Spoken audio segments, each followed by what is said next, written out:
Bismillahirrahmanirrahim. Assalamualaikum warahmatullahi wabarakatuh. Saya Endang Fitrianingsih, calon guru penggerak angkatan ke-9 dari SMP IT Anida Kota Lubuk Linggau. Hari ini kami akan melakukan pra-observasi bersama rekan sejawat saya, Ustazah Windy, selaku guru PKN di SMP IT Anida Kota Lubuk Linggau. Sebelum kami nanti akan melakukan observasi, terlebih dahulu Ustazah, Assalamualaikum Ustazah. Waalaikumsalam. Apa kabarnya Ustazah? Alhamdulillah baik Ustazah. Alhamdulillah sehat juga ya. Oke, hari ini kita melakukan observasi terlebih dahulu ya Ustazah. Dan sebelum nanti kita akan melakukan supervisi di kelas. Jadi nanti saya akan menanyakan beberapa hal mungkin sama Ustazah. Jadi nanti kita supervisinya di kelas berapa Ustazah? Nanti supervisinya di kelas 74. Kebetulan jadwalnya nanti di kelas 74. Oh, di kelas 74 ya. Materinya tentang apa Ustazah kalau boleh tahu? Materinya tentang karakteristik daerah dalam PKS. Oh, karakteristik daerah ya. Itu di kelas 74 jam berapa ya Ustazah? Mulainya jam 10 sampai jam 11 lewat 10. Jam 10. Oh, jadi setelah ini nanti ya kita langsung ke observasi. Kalau boleh tahu nih Ustazah, tujuan dari pembelajaran yang akan dicapai hari ini apa ya?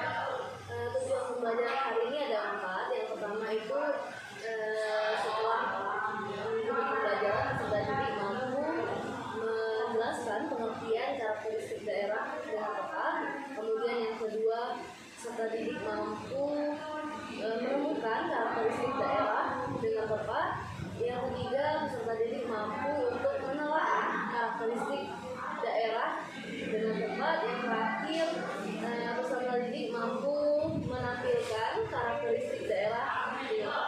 Oh, jadi tentang keanekaragaman budaya yang ada di Indonesia ya Ustazah. Sepertinya sangat menarik untuk kita supervisi hari ini ya. Kemudian kalau boleh tahu nih Ustazah, area pengembangan yang ingin Ustazah capai itu hari ini apa ya? Untuk area pengembangan yang ingin saya capai hari ini, saya ingin pembelajaran hari ini karena kan membahas karakteristik daerah, jadi pengennya pembelajaran yang nyaman, menarik, kemudian juga pembelajaran yang efektif ya, menggunakan PowerPoint dan LCD. Kemudian saya juga sudah menyiapkan asesmen untuk mendapatkan umpan balik dari peserta. Jadi ada asesmen nanti. Iya. Nah, asesmennya itu penilaiannya itu meliputi apa saja? Asesmennya itu ada 3. Yang pertama penilaian afektif, di mana saya akan mengobservasi profil pelajar Pancasilanya peserta didik. Kemudian yang kedua penilaian pengetahuan, dan yang terakhir itu penilaian keterampilan, di mana mereka akan mempresentasikan hasil diskusi. Sangat menarik sepertinya ya untuk kita saksikan nanti observasinya gimana. Kemudian bagaimana ya strategi Ustazah agar nanti poin pengembangan yang Ustazah ingin capai itu bisa berhasil? Strategi saya menggunakan teknologi ya. Saya menggunakan akan menggunakan video YouTube, kemudian menggunakan PowerPoint juga, dan saya ini yang paling penting Ustazah, pembelajaran diferensiasi. Masya Allah, ya. Jadi ada pembelajaran diferensiasi ya.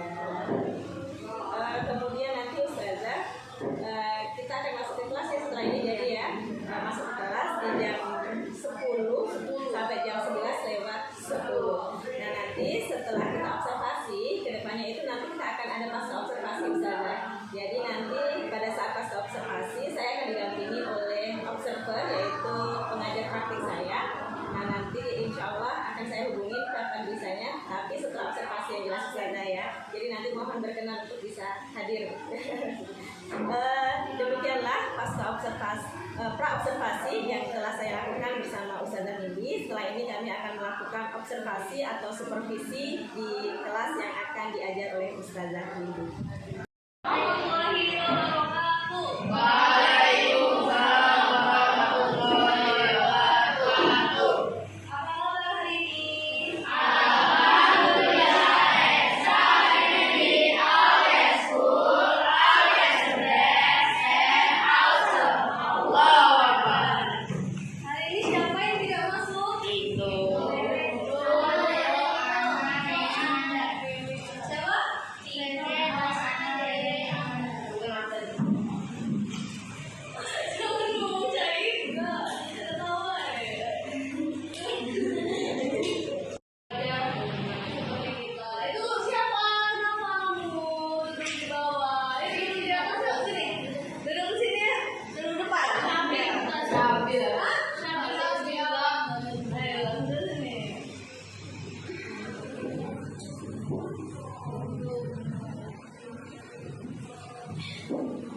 kemudian ada kelompok audio dan ada kelompok kinestetik. Yang tergabung dalam kelompok visual siapa yang namanya?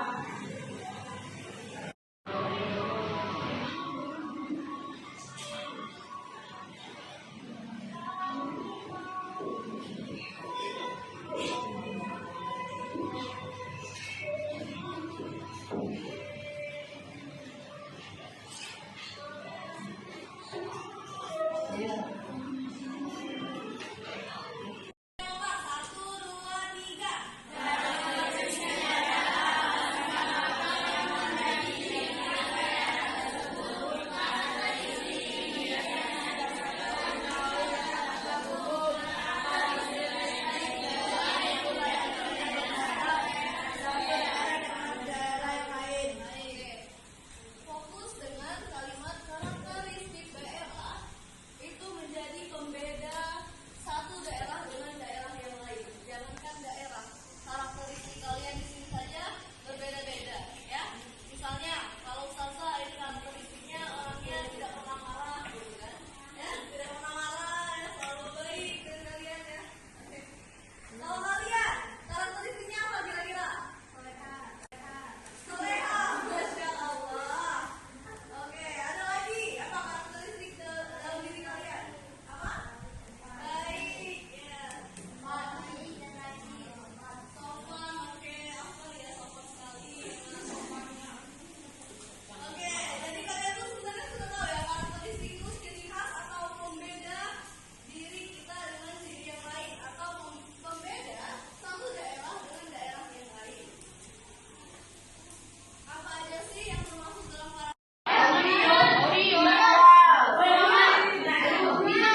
Provinsi Papua yang terkena aktifnya hidroalgi. Aku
Bismillahirrahmanirrahim. Assalamualaikum warahmatullahi wabarakatuh.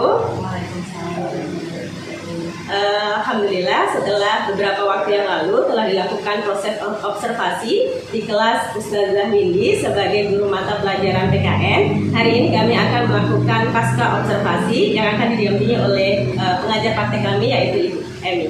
Demikian ini percakapan untuk pasca observasi. Oke, Ustazah Windy. Assalamualaikum Ustazah. Waalaikumsalam. Apa kabarnya hari ini Ustazah? Alhamdulillah baik.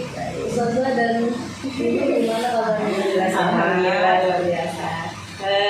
Jadi Ustazah, kemarin kita hari Rabu ya, kita sudah melakukan observasi di kelas 74. Hari ini kita akan melakukan pasca observasi untuk untuk mengetahui area pengembangan yang bagian mana yang belum tercapai ataupun yang sudah tercapai. Nah, kalau menurut Ustazah sendiri sebagai guru yang melakukan pengajaran di kelas tersebut, apa yang Ustazah rasakan ya setelah melakukan observasi di hari Rabu kemarin Ustazah? Alhamdulillah juga, karena menurut saya kondisinya berjalan dengan lancar dan baik. Tetapi ada beberapa hal yang saya rasa kurang tidak sesuai ekspektasi saya. Oh, itu. Jadi ada sesuatu yang menurut Ustazah sudah tercapai, ada sesuatu yang belum sesuai dengan apa yang Ustazah rencanakan. Iya. Kalau menurut Ustazah, apa sih yang sudah tercapai dari proses pembelajaran Ustazah kemarin sesuai dengan yang direncanakan ya? Kalau yang sudah saya rencanakan kemarin kan melakukan pembelajaran berdiferensiasi.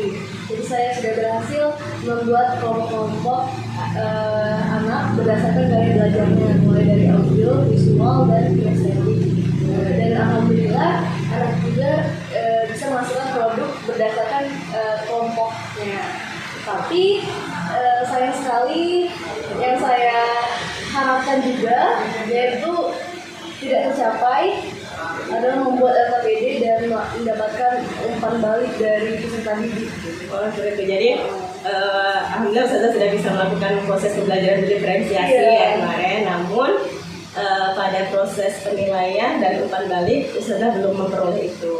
Kira-kira kalau menurut Ustazah nih ya, apa sih yang menjadi kendala Ustazah sehingga tidak ada LKPD ketika proses pembelajaran itu?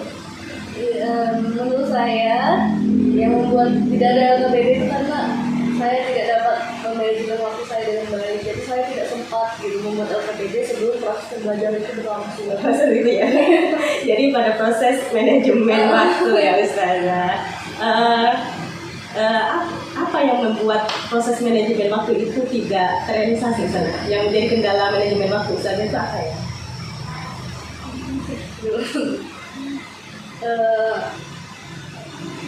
Karena memang banyak, ini kan sudah di akhir tahun, jadi banyak sekali yang harus kita selesaikan dan untuk administrasi sekolah. Jadi apalagi ini pembelajaran berdiferensiasi pertama saya gitu. Jadi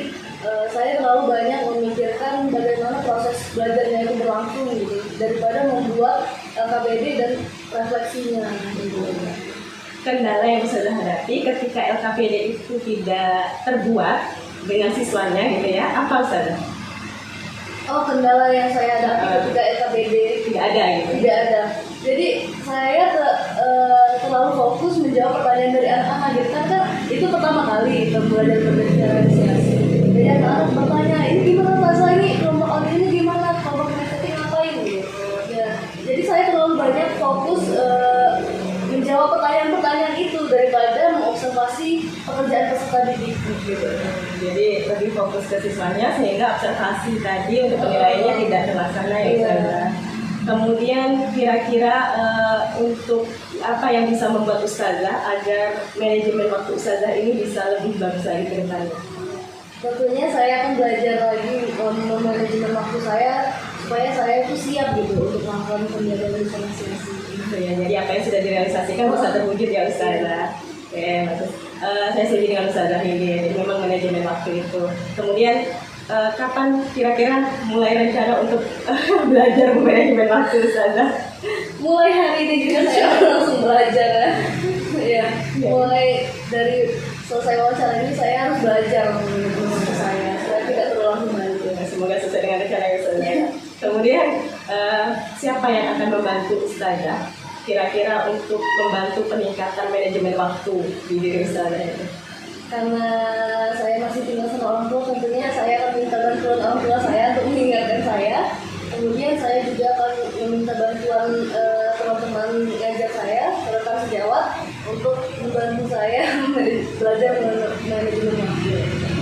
Semoga realisasi nanti. Nah, kemudian tadi di awal saya juga bilang tidak mendapatkan umpan dari siswa ya.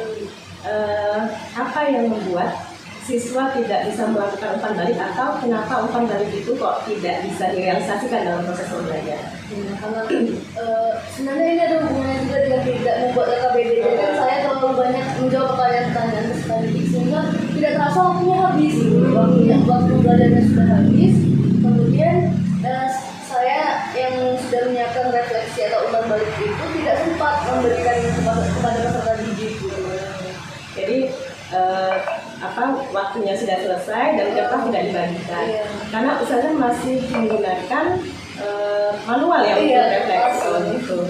Jadi kalau Ustazah pernah nggak dengar umpan balik yang menggunakan tablet? Ya pernah dengar tapi saya tidak pernah mencoba gitu. Apa yang Ustazah ketahui tentang tablet itu Ustazah? Oh iya, setahu saya memang untuk refleksi gitu, refleksi dan umpan balik dari peserta didik. Pernah Ustazah menggunakan tablet itu? Maksudnya bukan pernah membuat ya, pernah menggunakan tablet itu dalam proses umpan balik? Sebenarnya pernah, tapi kalau buatnya belum. Buatnya belum. Nah, kira-kira Ustazah itu bisa tidak digunakan di kelas pada proses umpan balik ke siswa? Bisa, tapi karena waktunya kemarin sudah habis, mungkin anak-anak bisa mengerjakannya di rumah. Karena tablet itu kan bisa diakses di handphone, kan tidak. Iya, jadi ada apa namanya bisa digunakan walaupun waktunya sudah selesai gitu ya. Jadi kira-kira menurut Ustazah tertarik tidak menggunakan tablet untuk umpan balik ini Ustazah? Iya, daripada menggunakan kertas lebih baik saya menggunakan tablet itu. Ya, saya sangat tertarik untuk menggunakan tablet. Apa kelebihan yang Ustazah lihat dari tablet? Mungkin dapat diakses kapanpun, dimanapun. Kemudian juga jika memang waktunya habis itu sangat bermanfaat sekali, sangat membantu untuk kita yang tidak sempat di kelas mendapatkan kembali. Saya setuju ya dengan Ustazah. Jadi walaupun waktunya sudah selesai, tetapi siswa tetap bisa melakukan umpan balik. Ustazah sudah bisa menggunakan tablet itu, maksudnya sudah bisa membuat itu. Jadi kira-kira kapan Ustazah akan belajar untuk mulai melakukan pembuatan tablet itu supaya bisa membantu proses belajar Ustazah? Sama dengan belajar memanajemen waktu tadi, saya juga setelah wawancara ini akan langsung belajar. Semangat kali ya Ustazah. Harus semangat. Jadi ini ya setelah belajar. Jadi dari mana kira-kira sumber Ustazah bisa belajar menggunakan tablet? Itu saya bisa searching di YouTube, di media sosial bagaimana tutorial menggunakan tablet. Kemudian juga karena rekan-rekan sejawat kita ini sudah cepat sekali dengan teknologi, saya bisa belajar dari teman-teman ngajar. kapan mulai belajarnya Ustazah kira-kira? Hari ini, mulai hari ini langsung belajar. Jadi tumbuh semangat untuk belajar Ustazah, Masya Allah. Jadi dengan bantuan dari teman-teman dan dengan menggunakan tablet tadi, Insya Allah kita bisa lebih mudah ya Ustazah dalam proses pembelajaran kelas walaupun waktunya sudah selesai. Jadi mungkin ini pasca observasi yang selalu saya lakukan. Kemudian mungkin saya boleh menyampaikan hasil dari pengamatan saya selama observasi kemarin, boleh Ustazah? Iya, tentu saja boleh. Nggak apa-apa ya Saya bisa belajar lebih baik lagi. Dari pengamatan yang saya lakukan, memang benar dari apa yang Ustazah dilakukan kemarin di kelas, ada capaian yang sudah Ustazah peroleh ya, bagus sekali dalam proses membuat berdiferensiasi di kelasnya. Siswa sudah dikelompokkan berdasarkan materi belajar. Namun memang benar apa yang menurut Ustazah katakan tadi, bahwa ada proses di mana siswa itu lebih banyak bertanya tentang apa yang harus dilakukan, karena tidak ada LKPD tadi ya Ustazah ya, dan juga tidak ada umpan balik yang saya peroleh, yang Ustazah peroleh, yang saya lihat juga seperti itu pada proses pembelajaran di akhirnya. Karena kita ketahui bahwa kalau menurut Ustazah, umpan balik itu fungsinya apa Ustazah untuk diri Ustazah sendiri sebagai seorang guru? Yang pertama, saya mau lihat respon anak-anak itu bagaimana dengan pembelajaran yang dilakukan. Terus ini juga bisa jadi evaluasi untuk diri saya, apa yang harus saya perbaiki ke depannya gitu. Jadi kalau memang belum tercapai kompetensinya. Jadi sangat bermanfaat sebenarnya Pak dari Ustazah. Jadi memang kemarin saya juga pada saat melihat di kelas itu tidak dilakukan gitu. Jadi mudah-mudahan kedepannya bisa dilakukan.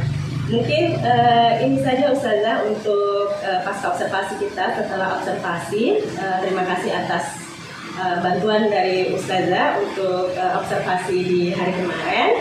Mudah-mudahan dari hasil kita ini ada perbaikan untuk kita ke depannya, dan juga anak-anak bisa menjadi lebih semangat lagi dalam belajar sehingga meningkatkan nilai kompetensi yang ada. Bagaimana Ustazah? Ya, terima kasih banyak ya Ustazah Enda. Dari supervisi kemarin saya juga jadi belajar banyak, terutama tentang pembelajaran berdiferensiasi. Kemudian juga saya juga belajar banyak tentang apa yang sebaiknya saya lakukan ke depannya gitu. Terutama menyiapkan LKPD, kemudian bisa mengubah refleksi atau umpan balik itu tidak hanya menggunakan kertas lagi gitu, tapi juga menggunakan tablet atau teknologi yang lain. Kemudian yang paling penting dari semua itu adalah manajemen waktu saya harus belajar banyak manajemen waktu saya untuk membuat LKPD dan juga mengatur pembelajaran gitu supaya tidak keluar seperti yang kemarin. Insya Allah, semoga nanti apa yang sudah direncanakan bisa berhasil ya Ustazah ya. Terus semangat Ustazah. Terima kasih. Demikianlah pasca observasi yang kami lakukan setelah melakukan observasi pada beberapa hari yang lalu. Kemudian kami meminta tanggapan dari Ibu pengajar praktek kami, Ibu Emi. Kami persilahkan. Oke, terima kasih Ibu Windy ya, sama Ibu Endang yang sudah melakukan kegiatan ini sudah tahapan ketiga ya. Kemarin sudah ada kegiatan observasi dan pasca observasi. Nah, jadi diharapkan nantinya pada saat selesai kita mengadakan kegiatan pasca observasi, guru yang diobservasi tersebut dia bisa mengetahui nantinya ya Bu ya, apa itu kelemahan yang ada pada saat kita mengajar ya kan, dan kemudian juga bisa menemukan sendiri nantinya bagaimana untuk memecahkan masalahnya. Kayak tadi, saya itu perannya adalah di manajemen waktu ya kan. Mudah-mudahan ke depannya dengan solusi yang sudah Ibu temukan sendiri nantinya Ibu bisa memanajemen waktunya lebih baik lagi ya. Dan tentu saja yang tadi juga baru memulai untuk FPP berdiferensiasi ya kan, lama-lama sudah terbiasa nantinya ya kan. Nah, karena tadi bisa karena biasa ya. Oke. Jadi kegiatan tadi sudah dilakukan sesuai dengan ANUTK ya. Sudah ada tujuannya, sudah mengidentifikasi, ada rencana aksi tadi ya. Kita akan menggunakan ini ya untuk refleksinya ya. Kemudian tadi juga sudah ada komitmen ataupun tanggung jawab akan dilakukan dengan segera ya. Cepatnya ya kan. Semangat sekali. Mudah-mudahan tercapai semua ya. Oke, itu saja dari saya Bu Endang. Terima kasih. Ya. Oke, demikianlah pasca observasi dari kami. pada aksi nyata untuk modul 2.3. Semoga bermanfaat. Kami akhiri. Assalamualaikum warahmatullahi wabarakatuh. Waalaikumsalam.